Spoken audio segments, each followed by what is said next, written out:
What's up, Golden Frying Pan people? Welcome back to the kitchen. I hope you guys had a holly jolly season. I'm back gambling for you. I tried to play Half-Life Blue Shift because it felt more topical, but I just couldn't lock in. And honestly, I seem to do decently. I got like 4 people saying that this was a good, good episode of this game. So, we might just go back to it. We'll see. And if not, then I love wasting time. Regardless, I hope you guys have had a good holiday season. I think Christmas is just so good. I do like Christmas. Many people might criticize me and say that I don't because I'm not a big fan of celebrating it before Christmas has actually showed up. But no, I do really quite like Christmas. I think that it is... okay, good. I think that it's a great holiday for what it symbolizes, which is being together, being, making the best of a bad situation. I think that's really good. I think that's an incredibly good human sentiment of doing the best with what you have and spending time with people that you love and not necessarily being material, but just being someone for someone else, right? Which I think is a very interesting conversation because so much of our culture, at least in America, is based off of being the guy, being the best, being the king, being the top of everything, right? But whenever it comes to Christmas time, the rhetoric seems to swap. It seems to be, well, no. Now is a time where it's best to be with others, to not necessarily, to not necessarily go for yourself, but be a man of the people. It's okay to be a group. It's okay to be along with others. That's not necessarily a problem whenever it comes to Christmas. Actually, many Christmas stories, like It's a Wonderful Life, which isn't necessarily a Christmas story, but the way that it's been adapted and seen in the, public at least in the public conscious, it is a Christmas story. It is a story that is based around Christmas values or whatever, which is funny because the guy literally kills himself in it, which, what is that saying? But it's saying that, like, we don't necessarily need to be of this world. There's more than doing what you think you want, right? There's more than this life of vanity and luxury. That's not all that the world has in store. I'm pretty sure we've done all the live rounds. That's not all the world has for everyone. And actually, there is honor and love in having, in having a life that isn't necessarily so glamorous. That isn't a problem. It shouldn't be seen as a problem. It shouldn't be seen as a sin, if you will, to have a life that is just you're an independent person working for other people, being a part of a greater group. I find it so interesting that Christmas has obviously been super commercialized, but we've been talking about that for forever, right? The Charlie Brown Christmas story is literally them talking about how commercialized they think that they think that Christmas has become. They think that Christmas is now just something about buying gifts and buying presents, and it shouldn't be that. It shouldn't be that. And I think that is really, really interesting. Not only is it interesting off of the idea that, like, Charlie Brown Christmas is one of the things that is sold the most during Christmas time. At least I think. I also think that it's interesting based off of the notion that it is something that has been talked about for so long. It's been in the public conscious for so long. It's so inherently a part of Christmas, of the stress of running around and buying gifts, and everyone needs to have the nicest thing for the neighborhood, right? This has been a reoccurring issue. And yet, despite that, it's still something that people, criticize and talk against. But whenever we talk against it, then, we end up doing it anyway. Like Charlie Brown Christmas, as I said, has been one of the most, like, there's so many things to buy for it. There's so many things to purchase. And why? It's just Charlie Brown. It's something that's been so old. Similarly with like Frosty the Snowman or Santa Claus is Coming to Town. All of these old classics, even Rudolph the Red-Nosed Reindeer. Stories that have been made and one could say manufactured to be like modern Christmas mythology, becomes so sold just immediately.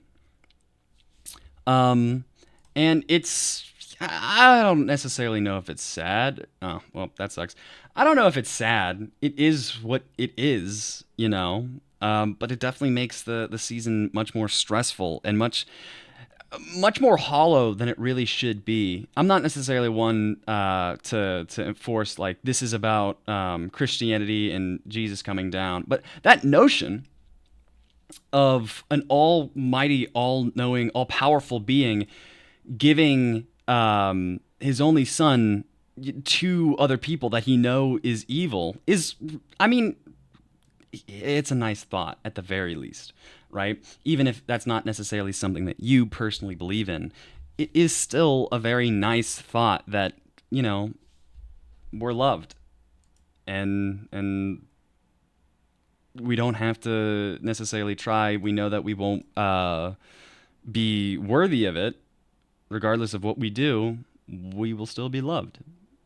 I don't know. It's a very, very nice thought, even if it isn't necessarily the primary one during the Christmas time.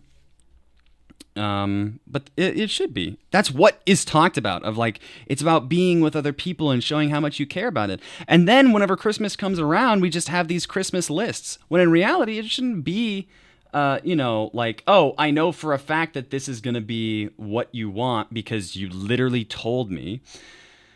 It should be, this is what I know you'll like because I'm around you. And also, I feel like a big problem because it sucks. Let's be honest. It sucks whenever you get something that you straight up don't want. And they're like, oh, I thought of this whenever I saw you. And it's something that just proves how little they know you, that is never really the best. Am I going to die here? But regardless of that kind of sucking and not being the best, it is still, I think it's still worthy of trying and going into, right? It is still worthy. Saying that, oh, caring about other people is better for you than, just following what they say. But along those lines of like why I think that it's better to go off of, what you know of people, is because it feels less of a checklist. It feels less you're getting gifts. I hate that we like getting gifts is a requirement. Like you have to get gifts or else, you're being rude or you're being like, everyone wants to get gifts. Everyone wants to get that really nice gift. They want to be that person. However, it's a lot of work. They want the reward of having a relationship, of being that person, and getting the remarkable thing, but they don't necessarily go through the steps of doing that. But even us, as people, as individuals, don't necessarily give them the best, we don't give them awesome. As humans, or at least as Americans, we don't really give them the opportunity to do that. Yeah, actually, I don't really want him to have any of these. We don't give them the opportunity to do that because think about it. Whenever you see something out, you can be out with friends or whatever, we tend to be a very isolated culture, but we tend to be, we'll get it. We'll just buy it for ourselves. Whenever we see something we want, we get it. And so we don't, because, I mean, to be fair, a while back, I bought a coat, and I bought a coat whenever I went to the mall. And because the thought process was like, oh, well, other people, obviously, like this coat might not be here whenever other people can get it for me, right? This might not be able to be bought whenever it's Christmas time. This might not be able to be the thing that someone gets me for Christmas. And so I should just get it for myself. I have it here, I have it now. But that, like, you can't even be like, oh, give me money to, like, pay for it or whatever. That doesn't really. It doesn't feel the same. The people want to get it. They want to, wrap it up and give it to you, and you to be surprised and have some semblance of like, oh, what am I getting? Even though we know what we're getting, at least we know some semblance of what we're getting. You know, it'd be funny if I just said, no, you can't play the game again. But I guess we'll progress. No, it is a thing that, like, we have a list, and so we can roughly guess that what we're getting is going to be on that list. And there's a sense of dread whenever you know that someone doesn't go off of a list, because, like, we don't really trust people. We don't. And that's not necessarily unfair, because most of the time, whenever we really want it, we will buy it. And most of the people that don't go off a list probably aren't going to be around us for whenever we are around something that we really, really want. And so, of course, it's fair to have a list of what you want, because there's another thing that we might forget what we want, And so not even we know what we want. And so, of course, you should have a list. Of course, you should have something that is there that's like a marker, like, okay, this is what I know I want.